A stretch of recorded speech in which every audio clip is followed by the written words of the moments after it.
नारी शक्ति वंदन अधिनियम की दिशा में देश के कदम तेजी से आगे बढ़ रहे हैं, जिसके बाद महिलाओं को लोकसभा और राज्य विधानसभाओं में 33% आरक्षण मिल सकेगा। केंद्र सरकार के इस कदम से आधी आबादी में नई ऊर्जा का संचार हुआ है।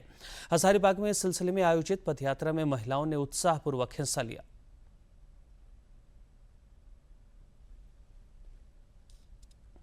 हजारीबाग में भाजपा द्वारा नारी शक्ति वंदन अधिनियम अभियान के तहत विभिन्न कार्यक्रम आयोजित किए जा रहे हैं।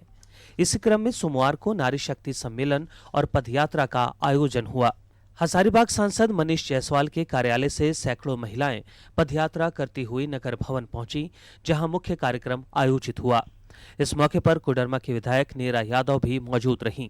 ये सशक्त कानून बनेगा और हमारी SC ST बहनों के साथ में सभी महिलाओं को 33% का आरक्षण मिलेगा।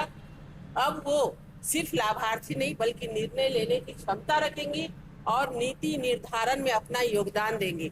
एक सशक्त लोकतंत्र होगा। कार्यक्रम में शामिल महिलाओं में खासा उत्साह देखने को मिला। महिलाओं ने कहा कि नारी शक्ति वंदन अधिनियम के जरिए अब उनकी भागीदारी केवल मतदान तक सीमित नहीं रहेगी, बल्कि वे कानून निर्माण में भी अहम भूमिका निभाएंगी।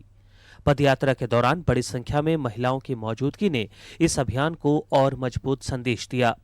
वहीं भाजपा जिलाध्यक्ष विवेकानंद सिंह ने इस अधिनियम को राष्ट्र हित में बताया कि नारी शक्ति वंदन अधिनियम हमारे देश के यशस्वी प्रधानमंत्री आदरणीय नरेंद्र भाई मोदी जी ने जो नारी को राजनीतिक क्षेत्र में और अन्य क्षेत्रों में जो भागीदारी इन्होंने दिया है, 1/3 बहुमत अब महिलाओं का होगा, और चाहे राजनीतिक क्षेत्र हो चाहे सामाजिक क्षेत्र हो।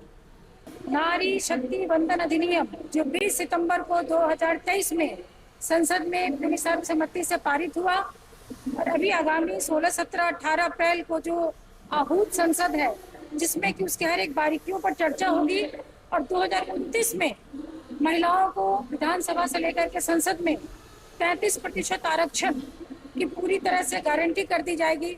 इसके लिए हम लोग उनको आभार व्यक्त करना चाहते हैं। नारी शक्ति वंदन अधिनियम को महिलाओं की बढ़ती भागीदारी की नई शुरुआत के रूप में देखा जा रहा है। 33% आरक्षण के साथ अब राजनीति में महिलाओं की मौजूदगी और प्रभाव दोनों मजबूत होने की उम्मीद है। हजारीबाग से गौरव प्रकाश की रिपोर्ट।